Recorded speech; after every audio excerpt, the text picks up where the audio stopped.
So let's welcome on the line at this time my good friend, and I want to congratulations to him again, Mr. Rhondall Feeles, the founder of the Single Father Association of Trinidad and Tobago, and he's also one of the individuals selected to be part of the Road to Recovery team. Mr. Feeles, good afternoon to you, sir. Hey, good afternoon, Sheldon. Thanks for having me, bro. Congratulations. I'm going to start things a little different to you today, my brother. There's a picture that you have on Facebook. All right. So I'm letting you know it's up. Right. This is your composite picture where you put yourself in your white sweater jacket, you know, and your black and your black three-quarter pants, and you did the comparison as to where you are today. Right. There's a reason why I'm going somewhere with this. Did you ever anticipate from where you were then to where you are today? Did you anticipate that you'd be in the position you are in today? Nah, boy. Honestly, to say that I was on my mind, to say that I would have the respect of, prime ministers. It's something that's really humbling. This is the second time I've been called to a Prime Minister's Task Force. I was called to the last Prime Minister's Task Force when they were rolling out the China Authority and the Child Protection Unit. But this particular time is, COVID is a life experience, a life-changing experience for everybody throughout the entire world, and to have the honor at least of the heads of state to say, well, Mr. Feeles, your contribution would be worthy here. On behalf of the people at Trinidad and Tobago, it's really a humbling experience, and I really put my best foot forward. It's been a while. I've been raising a number of issues, and definitely I'll make as best representation as possible when the time is right. Now, I know you cannot speak about the meeting, so I'm going to respect that, of course, right? I know it just completed the Prime Minister. Well, he would have given his opening remarks, and he's really trusting this team. Right. Based on your background, your experience, you've had your heart and the ears to the ground for several years now. What do you hope to bring to the table? Because when the Prime Minister announced your name, he said it's more or less going to seeking the public interest, or the man on the ground, if you want to call it that. What do you hope to bring to the table? That's definitely the sentiment of the man on the ground. That is definitely what I want to bring to the table, the perspective of the taxi man, the perspective of the self-employed person, perspective of the small business owner, the perspective of the father, the mother, the children. And I'm definitely not going to see children of single fathers be left out. That is something we've done for years. We've always segregated for years, separated single father, single mother, when both single parents have challenges. Right. So definitely, I would make representation on behalf of family and the whole, because it's not about single father, single mother anymore. There are people who are in the nuclear family system who negatively impacted by COVID-19 and would need to really access certain resources in a timely manner. Right. So it's more about family now. I don't think my appointment is solely because I'm the president of the Single Fathers Association, but it has to do a lot with the community work. It has to do a lot with the involvement in small business. It has to do a lot with where I fit in life, and I'm just grateful that it's been that it's been recognized, and that I have the opportunity to help guide our country through a time like this. It's something that's not just for Rhondall Feeles to do. I must say thank God that I have a nice network of people who on touch of the ground as well. And everything we do is multi-sector approach. So we definitely, I'll be in touch with them to rectify things and get things going again. You've always been a visionary, and the thing is, you've never approached things from a myopic perspective, because even though it's about single fathers, you've always embraced the whole concept of family, and I think the Prime Minister would have seen beyond the surface. And I'm raising that point because there are those who on social media would have, for their own interest or their own personal, would have attacked you for one reason or another, and not seeing the greater message that you were trying to send. But you see, the thing is, when you try to look at somebody from behind your personal agenda, you'll never get to see who the person really is. So someone else who has no personal agenda, just someone looking on, definitely I'm pretty sure could respect the views of somebody or somebody else that they could see definitely not being biased, not being partial in any way.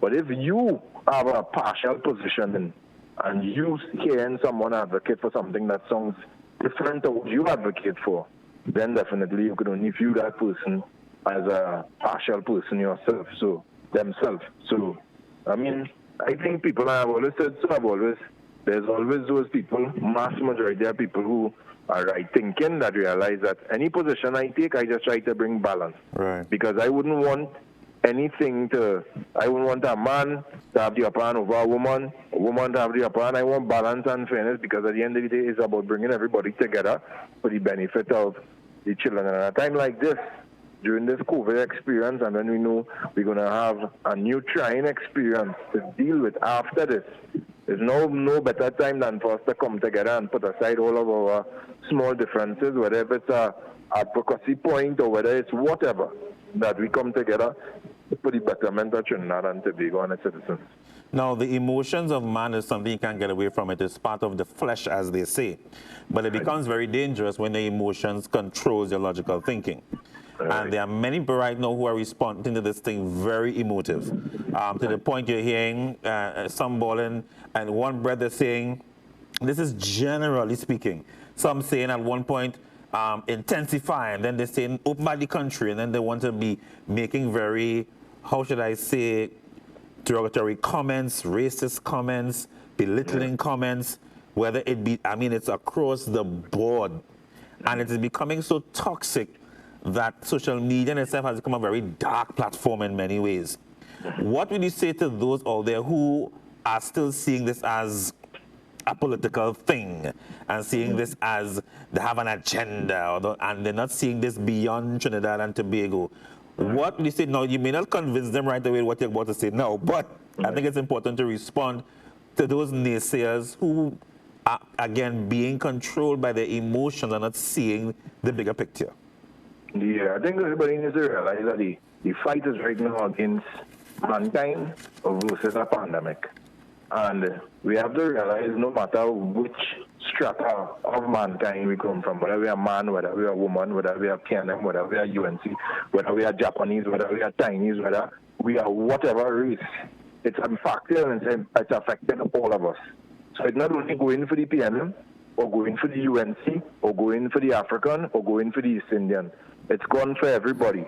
So now, the only sensible approach would be for everybody to realize that this is something that is against the human race. And as humans, we need to stand up together in this particular situation and really try to put our heads together, because no one person will have the answer. No one predicted this would happen. No one possibly in our lifetime lived through a pandemic of such a... None of us lived through it, I would say. Most of us haven't. So definitely, I think it's a time for us to be more sober and to realize how the fight really is. And we should want to win. Many times I think people, just because they're a particular race or because they're associated with a particular government, you so want the government or race to look bad or whatever. You want the general population to succumb or fail or not achieve what they set out to do. Now is the time for us to really be sensible or mature. At least for now, when things get better, you want to go back. I pray you don't. But at least for now, be sensible to weather the storm and get out of it. And what was when the initial meeting of the team, what was the camaraderie like when you all met for the first time? That would have been today or prior? Well, the meeting was today, but as I say, I wouldn't touch any meeting. No, not that, but what's the camaraderie like? Yeah, but everybody was in good spirits, right, as always. So, right. I mean, that is the main thing. Being in good spirits and seeing where it goes someday. All right, and in terms of it, how has the support been for you on a personal level in terms of family and friends? Yeah, well, I mean, I have always had family support. I may have lost one of our pillars in our family, which is my mother, but I mean, what she would have enshrined in myself and my brother and our immediate family. I mean, we kind of feed them for that energy now, that goodness, that spirituality, that love, that closeness to God is something that I think we won't give up. Apart from having family, I mean, I have friends that are also very supportive as well, very close to me as well. And I think that's what we've all been forced back into that familial space where we have to learn to enjoy each other's space. We have to learn to function, where we could go out the road to get away from each other, or go to work just to get rid of, or send each other into school because they're annoying you.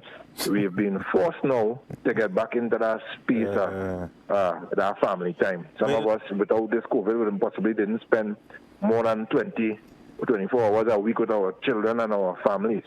But you know what I find amazing with that, and I made a statement earlier on, that some of us parents, we are complaining that, you know, I hear this channel in my head too much these last few weeks, and I hear them out too much, but would you prefer to not hear them at all and they're dead? I might feel like a cold statement, but I'm reading some comments from parents. I'm asking myself, are those your children? You know, as much as yes, it could be challenging. Which do you prefer?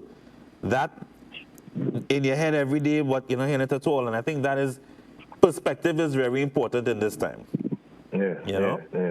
So what advice, as we come to a close, there are those, as you say, the majority right-thinking individuals who are, they're holding on, but things are rough, it's tough. Many NGOs and many individuals are giving as much as they can, but it's going to be a tough couple months ahead. What advice would you give them to give them some sense of hope? You know, first of all, I mean, I believe to have a serious and a strong faith in God is always necessary and important. But apart of that, I think it's about really not a time to really show your resilience. It's a catalyst to go out there and work because they can't do it. But it's really a time for those of us who have to help those who don't have. Agreed. So that we all could share a little and survive a little longer. So it's basically nothing more than that. It's about us being our brother's keeper. If there's no better way to say it right now about us being our brother's keeper.